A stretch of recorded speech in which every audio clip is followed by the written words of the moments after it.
Hello, everybody. Welcome to our every other Wednesday noon live stream. I think it's our third one, so we are in a routine now with this. It's been really cool actually to get back into going live after, as you all know, the summer of the Daily Sibs to chat with cool people and talk about interesting topics. And so we're doing it as the Purple Goat team. So I'm joined, as always, by Chris and Harriet. So welcome back, you two. Morning. Morning. And we've also got Dom on today. So there's a few strands really to Dom. I think there's the general lad about town. Good, yeah, awesome. That's your first bio now, Dom. But no, in all seriousness, I've known Dom quite a while. I think it was through the Power list in the beginning when we first met. But ultimately, we're now collaborating and partnering and working together, which is nice after years of saying, wouldn't it be great that we could do something together sometime? We're now doing that. But Dom, do you want to just kick off, just say a little bit for the viewers? I know some will have seen you in the summer, but particularly about Tiny Man Digital, it'd be nice just to share that news as well. Yeah, no, sure. So yeah, I'm Dom Hyams. I've worked in and around the world of disability for quite a number of years on different things. I used to be a TV producer, worked across the Paralympic Games, and then was founding editor of the Power 100, Powerless to Disability, and then worked at a disability access app called Assist Me.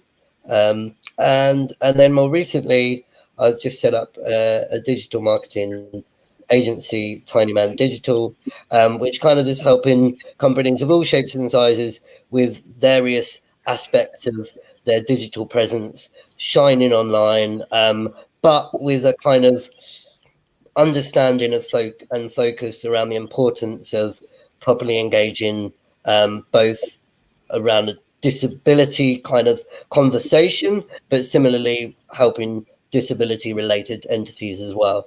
So kind of coming at marketing really with a kind of broad hat, but then also specifically disabled lens as well. Well, you can sort of drop any relevant examples and narratives as we talk through today, but obviously we're going to focus in on, as it says at the bottom in our nice purple banner there, disability and language. And as I wrote on the description, something that I've been saying for quite a while actually, and we talk a lot at Purple Goat about the sort of, you can feel a fear from a lot of brands when talking about disability and talking with disabled people particularly. And it's an interesting one. I'm going to get all of your thoughts on maybe why you think that is. But for me, there's something I've said a few times is, has political correctness become the enemy of inclusion? Because when political correctness puts up a sort of barrier, then we're always on about pulling down barriers for inclusion.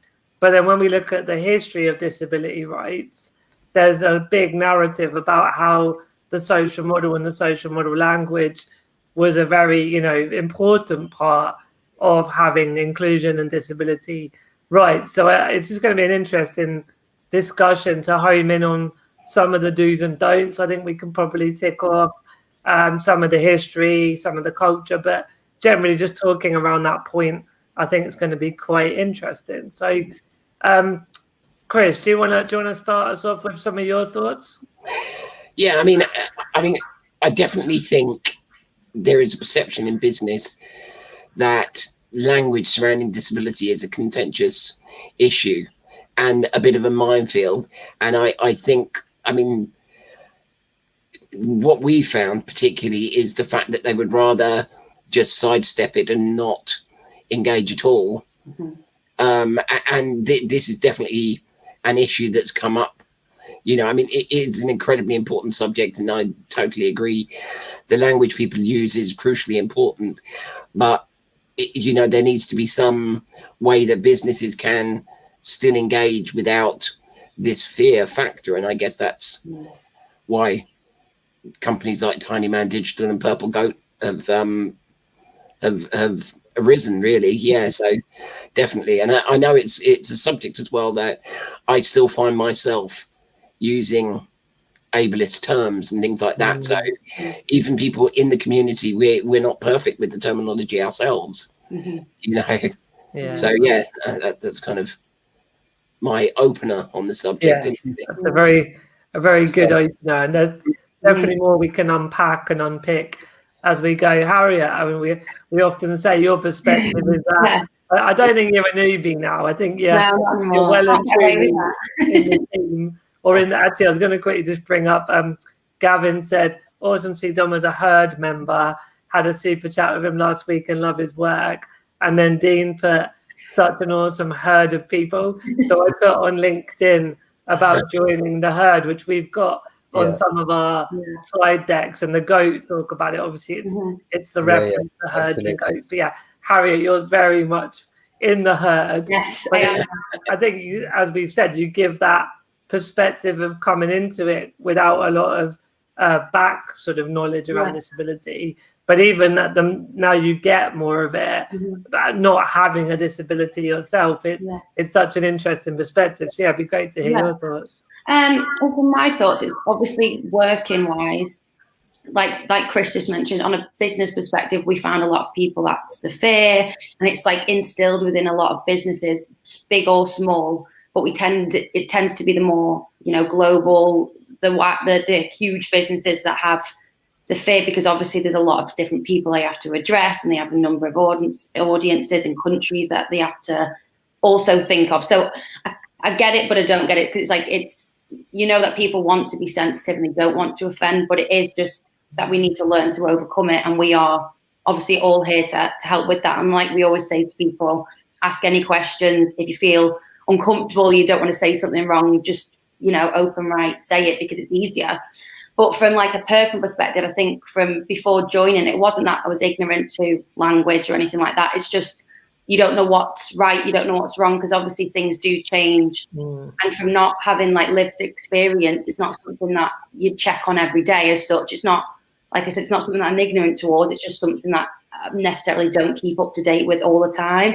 So I think joining the team and all of our chats that we have, whether it be work-wise or when we're just having a chat, I think I've learned so much in terms of what's right and what's wrong. But like Chris always says, it's not always perfect for within the community either. It's just trying to find out. I feel more comfortable now to say, listen, is this correct to say, or because I would never want to come across in a way that's like, oh God, a non-disabled person, she's not thinking about what's right or wrong. It's not that. It's nice to now have that relationship with all of the team, and obviously Dom, which I classify as the team too, to be able to say, is this okay? So I think it's everybody needs to join in that education, because it is just every day. It's not a set way. Yeah, and what I heard out of that as well was a sort of almost a culture, like there was a space that you didn't worry if you did say it wrong, or that you could ask what would be right. So it wasn't a sort of have to know it. And as you said, there isn't always a right or wrong, because there's a subjectivity in some instances, but it was more the confidence to have that conversation and that space to learn in, which I'm sort of extrapolating that to businesses as well. That feels like a good approach, that there's not the fear of, there's almost an allowance of saying it wrong, but with a view to then getting it right over time, maybe. Yeah, definitely. Yeah, and I suppose it's who you're speaking to as well, because there's going to be some people, part of the community or business owners, or just anyone really, that does, I don't know, that maybe have had a few days of being addressed wrongly, or, you know, there's a whole build up and it's a frustration, and, you know, one person will say something wrong and it'll just like blow the mind up, but it's not something that you can take personal. It's just something you may have just built across. Like I said, people get frustrated. I understand it. It must be really frustrating sometimes. Yeah, the straw that broke the camel's back kind of thing. So it is, like I said, learning for sure. I think that's the most important part that I try and do every day. Yeah, that's cool. Dom, what are your thoughts on it? I think, as you've all said very eloquently, it's frustrating when something that you're trying to educate people on and improve becomes something of a barrier in itself to people actually developing their learning. So they're this fear that people have, and you know, you all mentioned that word fear, that fear just stifles people's ability to actually educate themselves, because they're seeing the opportunity cost of saying something is too severe, so then they avoid it altogether. So I think there has to be a culture of understanding. There has to be a culture where ignorance to an extent can be accepted, as long as people are willing to learn and educate themselves. And that goes for the the able-bodied community, the disabled community, and everyone in between. You know, I personally, like, the best example I have is back in 2006. I made a documentary called Crip on a Trip with Channel 4, and that was a title that Channel 4 loved. They were like, "Oh my god, that's the best title ever. It's controversial. It's going to stir some debate." And the reason why at that time I was confident and comfortable to call it that was because what I'm referencing in the documentary is purposely juxtaposing that word. Like, it's like, this isn't what I am. You know, the connotations and history of the word crip as a derogatory term, that reflects nothing as to what you see in this documentary. So that's why it was like a purposefully jarring word to use. But at the same time, there are words, and as we educate ourselves more, there are things that from learning that it's just not appropriate. So even though you want to maybe be controversial, or even though you want to, do X or Y, like you go, oh, actually, I've now learned that irrespective, we shouldn't be promoting this. We shouldn't be saying these things, because we're, creating this systemic sort of problem by doing this. Kind of to Chris's point, we don't want to actually be promoting the wrong language as much as we can, but at the same time, that will invariably happen sometimes. But it's this great learning experience for all. That's I do think there's an element in the disability rights movement of claiming derogatory words back and taking the sting out of them, which has been reflected in other civil rights movements as well. So that, I mean, I grew up with my disabled friends using all kinds of terms like crip about themselves, and it really was,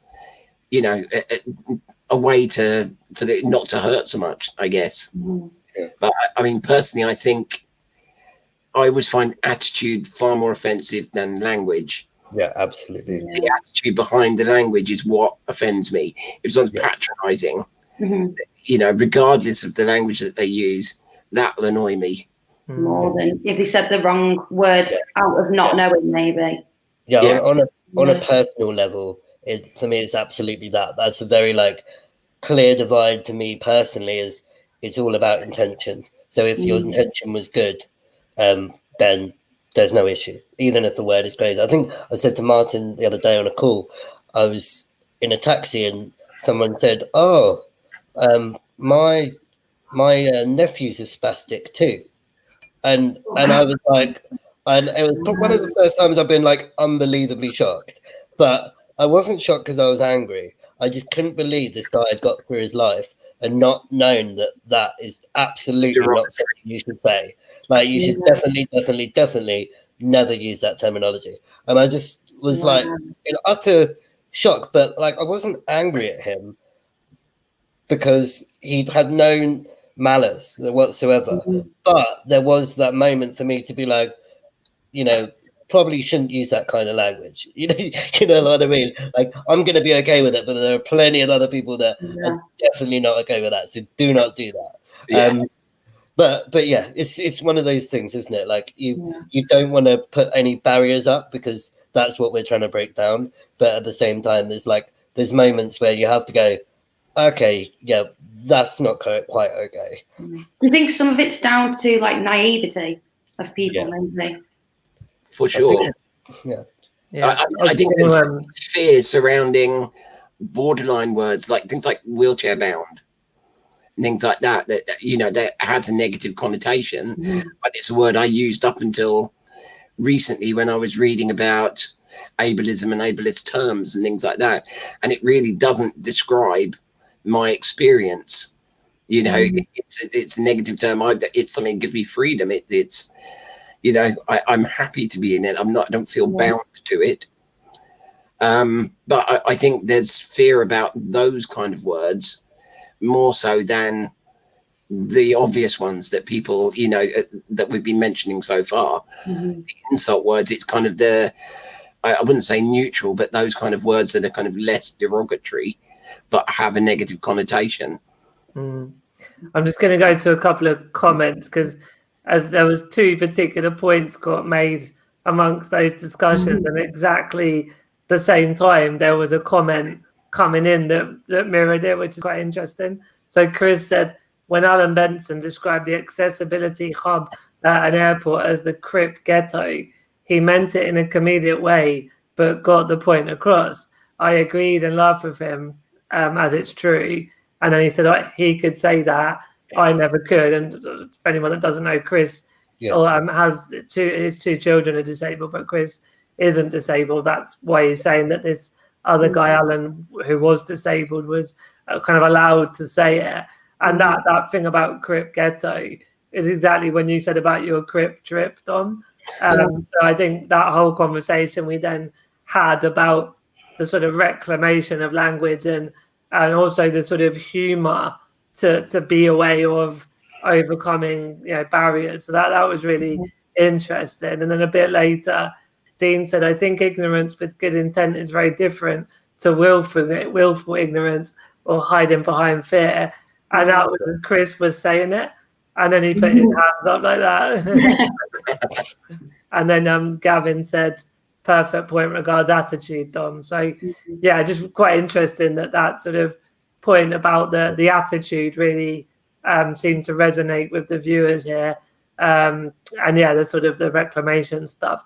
But one thing you were just saying there, Dom, with that taxi driver, but for all of us to explore, is there an absolute responsibility on every individual disabled person to be that beacon of education and compassionate understanding? Like, you understood he wasn't meaning it badly, and you explained to him, probably best not say spastic. But as Harriet said, there are days when I've been there where, you've had a build-up of ableism and that sort of, discrimination, that your angelic sort of way of, world, I will educate you on the social model language of disability wears thin, and you feel pretty annoyed. So, yeah, I guess it's just an open sort of discussion point of, is that something disabled people should always be like that, or is there another way for us to educate and overcome those barriers?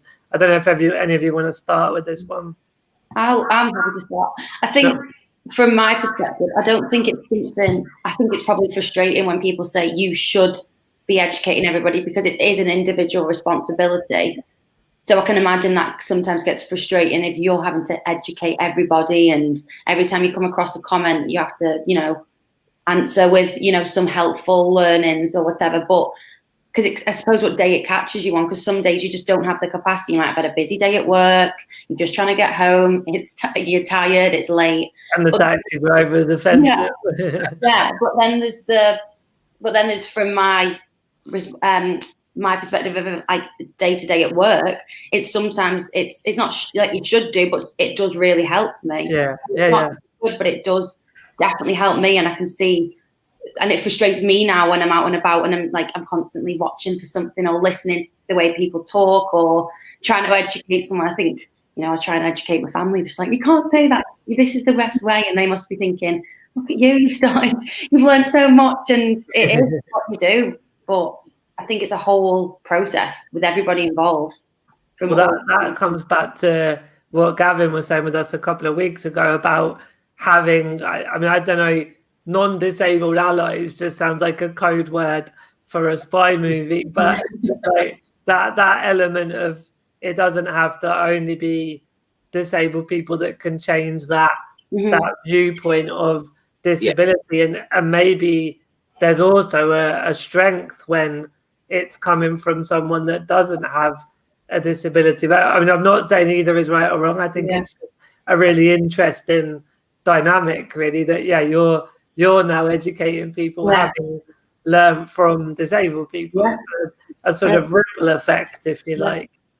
But I think you have to be personally have some sort of engagement or passion, because I think some people can come across like how you're also like patronizing, or it's frustrating, and then it's the attitude. So it's like a huge combination. It has to be a responsibility of yourself. Yeah, that's good. What about Dom and Chris? Just to jump in, I think for me, if I think back to when I was younger, I wouldn't necessarily have said anything, because actually I almost didn't see it as this is going to sound wrong, but I didn't care for it to be my place to say it. As in, someone could do that, it doesn't offend me, so whatever. And I just kind of could sort of take it as water off a duck's back. And the education piece, it didn't feel like my responsibility. And absolutely, there's nothing to say that you have to do that education piece, and that's your duty. Yes, like when you feel comfortable and confident to say something, then of course that's nice, because you're helping them and you're helping the wider disabled community. That's great. But of course everyone has bad days. Of course there's a time where you just don't want to get involved in something because you just can't be bothered. And like, that maybe it's a bit of a lost cause as well. And then also, you have to have that, I suppose, the confidence to realize that actually, your assistance in it, however small, can actually make a big contribution. So even though, 15 years ago, I would have probably gone, oh, don't worry, it doesn't bother me. And I just sort of go, well, there's no issue. But actually now I can go, well, it doesn't bother me, but like, it'd be really helpful if I said something. So that's just education and awareness on my part, that I've learned that even though it might not be significant to me, it can be significant to other people. So therefore I feel kind of compelled to do something. But that's horses for courses, and I don't feel like everyone should feel like they're always duly obliged, because always, there's moments where that just doesn't feel appropriate or even is appropriate. Yeah.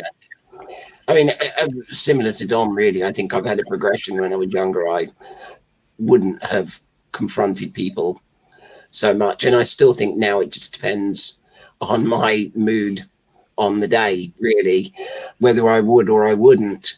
And again, it goes back to what I said before, it's the attitude behind it.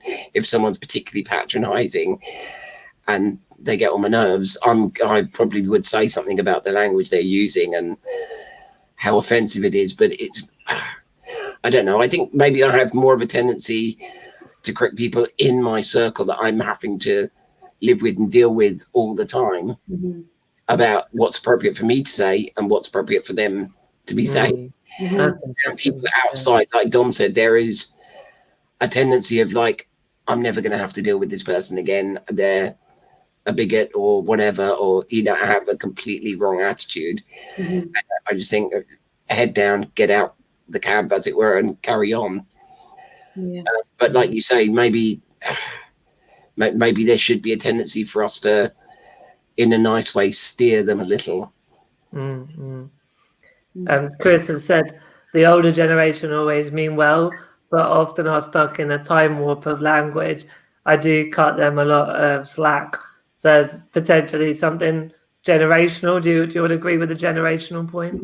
Yeah, for sure. Yeah. I think that's quite similar. Chris pointed earlier to other civil rights movements and minority groups, etc., etc. I think that's probably mirrored as well, isn't it, in the language and all of that sort of area. Cool. So I was thinking about government, and because I think we're talking about everyday people, so everyday disabled people or everyday non-disabled people, whether there's a responsibility or a duty or an obligation to educate. But where does sort of charities, business and government fit in? Like, do they do enough? Could they be doing more? Again, just open discussion point, really. But Chris, do you want to kick this one off? What are your thoughts on the role of those institutions? I definitely think, you know, they have an obligation to be careful about their language. You know, I think we're in a modern society now, and they're dealing all the time with disabled people and disabled issues, that they have a moral obligation to look into what language is ableist and that kind of thing. But sorry, just to add to that, like, is there a responsibility or a duty for them for any part of government or business or charity to be the ones educating the rest of society as well, not just internally? Well, I think it goes back to what you saying, to Gavin's point. I think, yes, there is really, you know, the parts of the government, the local councils, for instance, things like that, you know, that there definitely, I think, is an obligation to pass on any knowledge about the use of terminology and why they're using it, because it's just a wider message then, isn't it, you know? And it in a way, it could almost, as Dom said, education is the key in here, and it could eliminate some of the fear later on if people aren't, there's no ambiguity about what the right words are. Yeah. Yeah. I mean, it's such a kind of a Pandora's box, isn't it? Because I think we'd all agree that the community itself should direct what's appropriate and suitable. And as we know, that language evolves and disability language evolves. So there's one side of the coin where it's hard for government or business to always to be that leader, if you like, of disseminating what's good or bad.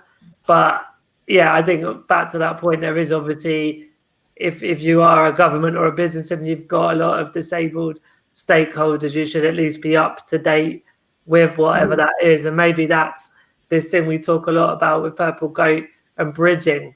It's trying to sort of bridge all the different stakeholders and all the different communities. So there's that coming together and that empathetic understanding of both sides of the bridge, if you like.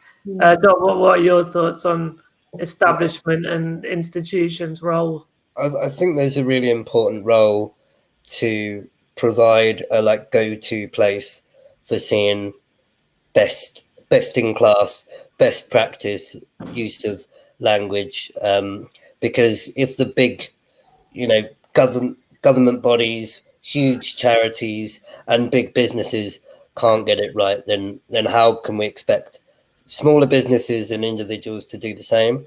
So I think that these bigger entities, we absolutely should scrutinize and should be using, you know, inclusive language in everything they do, and that is really, really fundamental.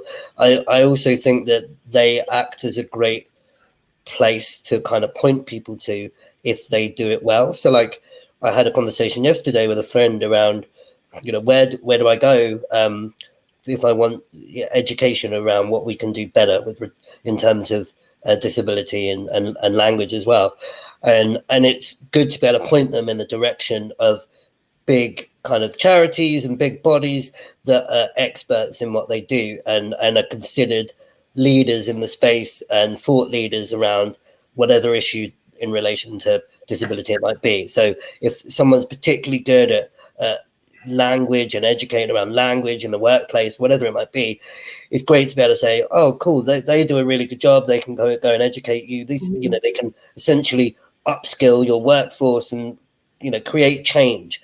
And so I think there's always an imperative to have these kind of people that we hold up on a pedestal and expect the best from them. Yeah. Harriet, what are your thoughts?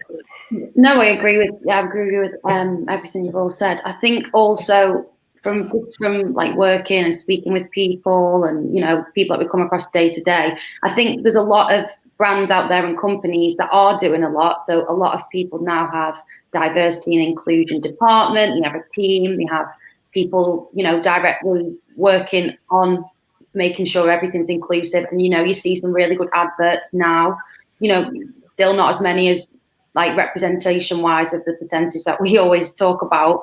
But I do think then there's the, not worry as such, but it's like the question in your mind of, so when you're saying that we've got a department and everything, is it being shared? Like, do people actually know that you have this department? Is it something that you're just doing as a tick box?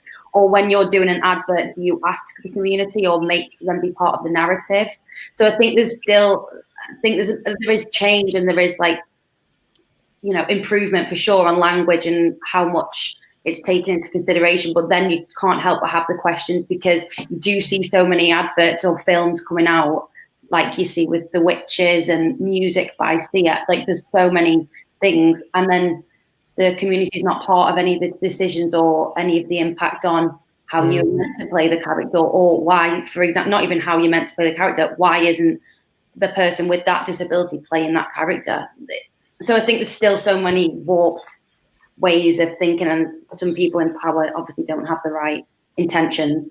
Yeah. I know personally, I do make a distinction between these government bodies and charities and regular businesses. I wouldn't hold regular businesses up to the same standard as governments and charities, but I would still expect them to aspire to better practices and publicly aspire to it. Yeah. You know, as mirroring Harriet's point there about, you know, show your initiatives. Yeah. Yeah. The Channel 4 charter, I think back, it was about 2 years ago, I think 2018, they released a charter about their kind of proposed strategy in relation to disability and inclusion, and it was like really powerful document that really explicitly stated what their intention was and how they intended to do it. And, you know, like that's a bold step, and it really kind of goes a long way to show that it's not just small talk, it's actually action with regard to these things. And coming to Harriet's point, you know, organizations now hopefully are starting to realize that they have to bake in, you know, disabled individuals and disabled entities into these processes and into these developments. Otherwise it doesn't ring true. You know, it doesn't work unless, you know, you're really including that disability led entity or person in your own internal processes and growth. You know, it's fundamental. Yeah. We've got a few comments coming in, and I didn't say media. You know, I could have, and I just didn't think to say media amongst when we talk business, government, charity. Obviously, another obvious sort of establishment is sort of media, and you all touched on that in different ways. And then Gavin also said we must change society, and I feel that this is about visibility. The more we see famous disabled folk in our lives, TV and media, and of course in mainstream employment, then the easier this all becomes. Sadly, there are a few shortcuts, which I totally agree with that. To our point about generational differences, Dean said generational growth is important too. 80-plus-year-old grandparents learn to say partner and not introduce same-sex couples as friends. I think that's the point about we can all learn and upskill, if you like, at any age, and not to allow that generation thing to be a total excuse. I think probably is what Dean's point is. Got an interesting one here. Sorry, Harriet and Don, while I read it. Graham said, I must be on the other side of this. At the moment, we are at a stage where just getting businesses to be accessible is the battle.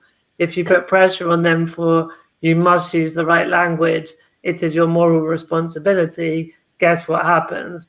They avoid it out of fear, and this is why things move slowly. Businesses need reassuring that if they get something wrong, they aren't going to get lambasted.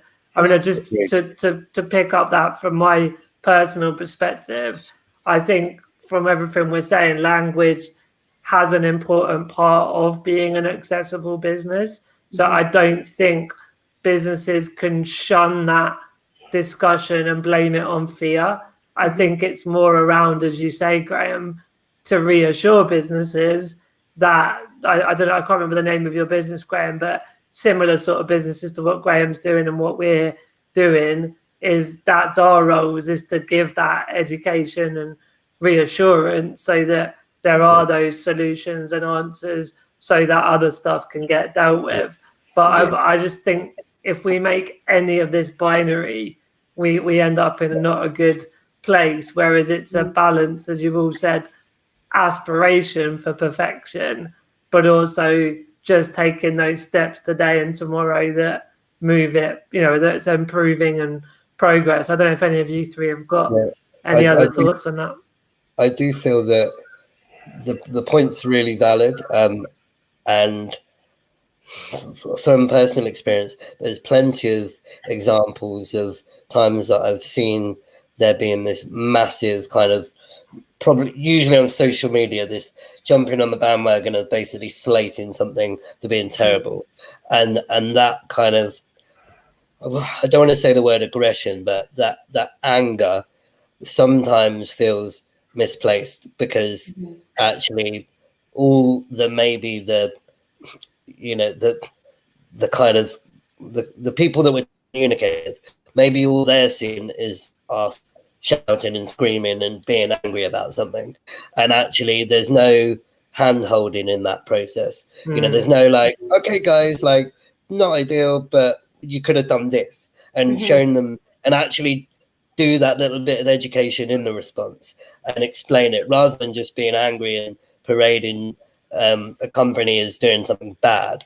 It's actually, again, it falls to the individual and is extra effort, and not everyone's up for it or whatever, but just changing that tone to be slightly more educational rather than angry, I feel could go a long way in that. So if a company does something that's not quite right, someone goes, oh, hey guys, like, that's not ideal, I think you probably should change it.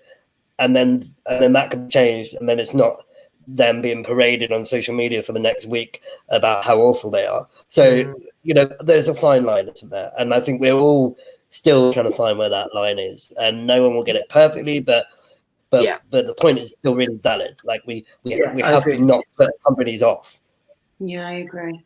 I think, I think we touched upon it with Gavin as well. I think not the best thing, but I think the most successful way to educate people is, like Dom just said, don't attack and just be angry. You have to offer people a solution, because you don't know. You need to ask, why have you done that action, or why have you made that advert, or why have you, ask as to why. Then someone will give you more information, and then you will be able to understand, okay, it's out of ignorance, it's out of attitude, or it's just out of lack of education. So this person needs support. So here is a solution of what you should do or what you could do better. And more often than not, then people will appreciate it. It'll go such a long way, and it'll make change for forthcoming years. So I think I understand why the anger's there and the frustrations, but if you direct it in a better way and ask people why they have done that or why they've said that, you'll have a better understanding, and then be able to offer a solution that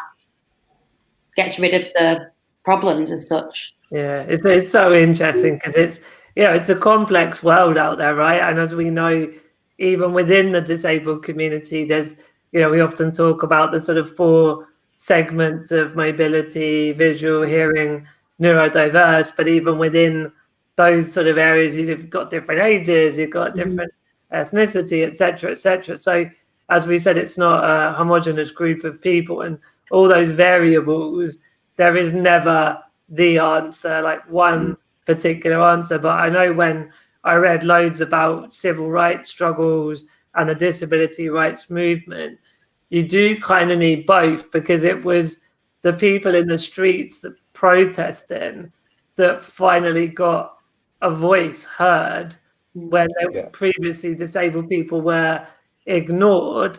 But then you also need the people, as you're all saying, the sort of educational part, the policy part, the solution part, which is also vital. And Dean's just actually said, definitely for larger organizations and media, the fear of cancel culture is definitely real. Sometimes the loud and angry minority get the most likes, shares, publicity. I think none of us are saying let's do that, that's the right answer. But I just want to give that balanced perspective. When you look at the history books of social change, there's always that side of it which helps that discriminated community get a voice and be sat around the table as well. So you sort of need demonstration and education in the bigger picture. Yeah. I mean, there needs to be an evolution into collaboration rather than, I mean, a demonstration sort of has its place. I think that it definitely collaboration, and I don't want to sound like an advert here, but the perceived fear of this response, one of the solutions is involving disabled people in the conversation before you go public with it, know. And that's things like Tiny Man Digital and Purple Goat have evolved to help with this. Yeah, nothing about us without us. Yeah, exactly.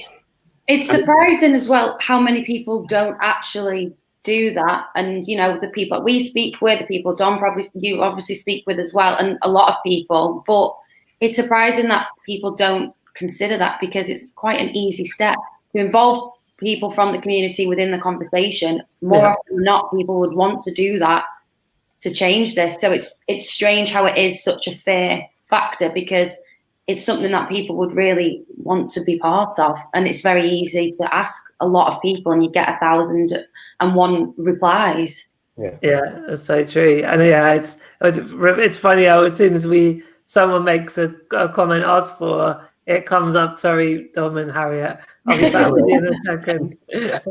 But Rebecca said, I'm a classic example of a company that provides services to both elderly and disabled people of all ages. And it's around property and future proofing and adapting. And she said, I just sent a proposed Christmas card design to Martin to check it was in no way offensive or hurtful. And now me talking as Martin, there was a snowman in a wheelchair on the Christmas card, which I thought was wicked, as in good, with my street talk there, around being, having that representation, diversity in a Christmas card. I've said I would love to do the same with my website before it goes live. So I, for one, would really welcome some help or advice on this subject. So again, it just comes back to that being able, that bridging, that having the voice of disabled people. And what struck me as really crazy with the sort of marketing side is marketing 101 is you speak to your consumers, ask what they want, create it or change it for how they want it, and then tell them that you've done it. So it's basic marketing principles. But as we keep saying, this language and this fear has put some of those barriers up traditionally. And I think we're all doing our bit, and everyone watching as well, to change that for the better. We're going to draw it more towards a close. Dom, I did want to just get you to sort of say a couple of bits about, we said at the beginning how we're partnering a bit more now. So just so anyone watching, just say a little bit about some of the stuff you've been doing with us at Purple Goat.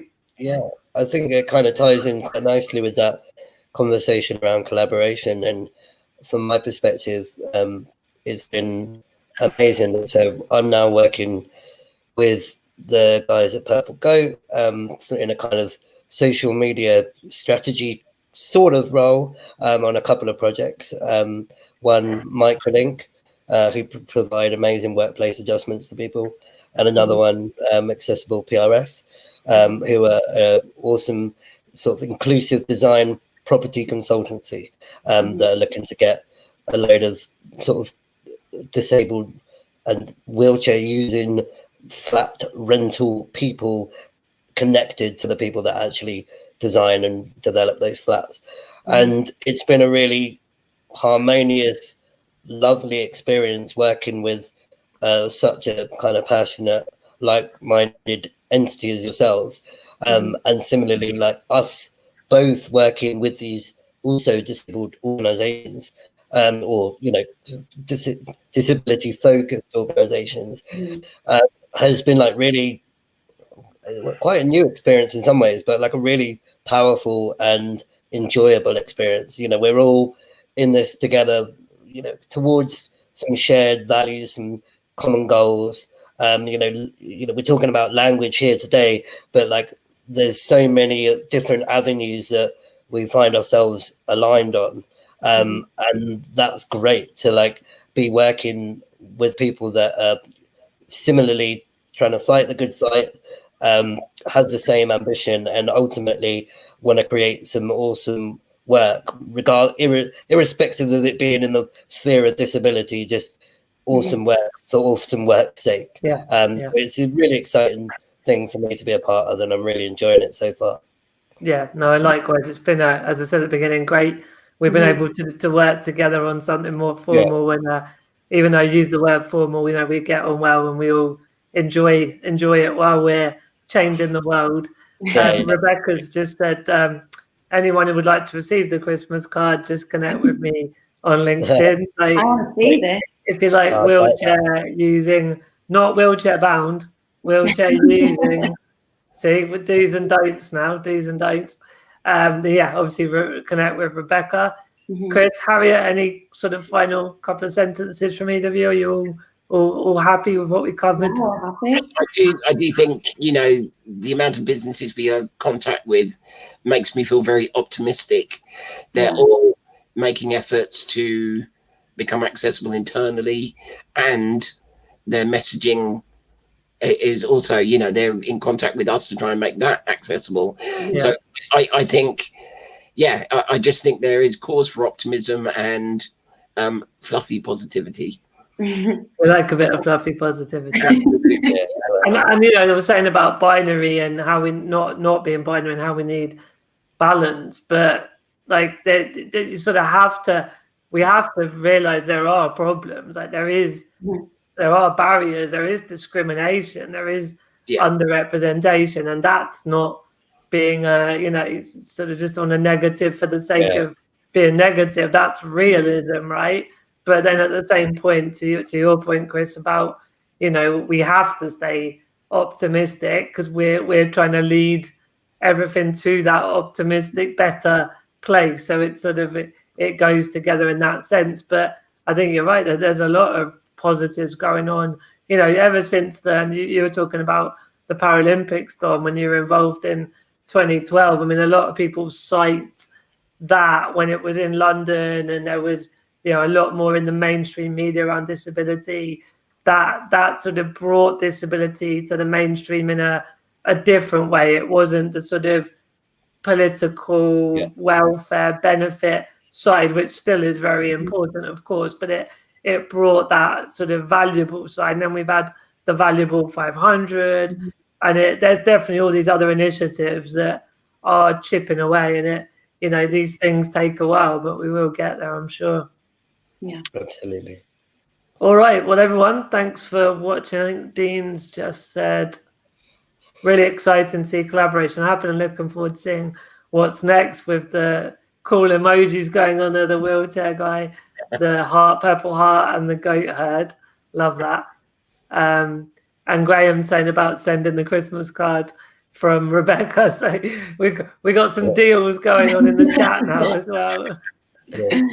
And Gavin, who was on a couple of weeks ago, a great chat team. The kind of chat needs a much wider audience. How can I help share? Please tag me. Please. He's put chat, not chat. I did see that. Obviously, everyone, please, share it far and wide.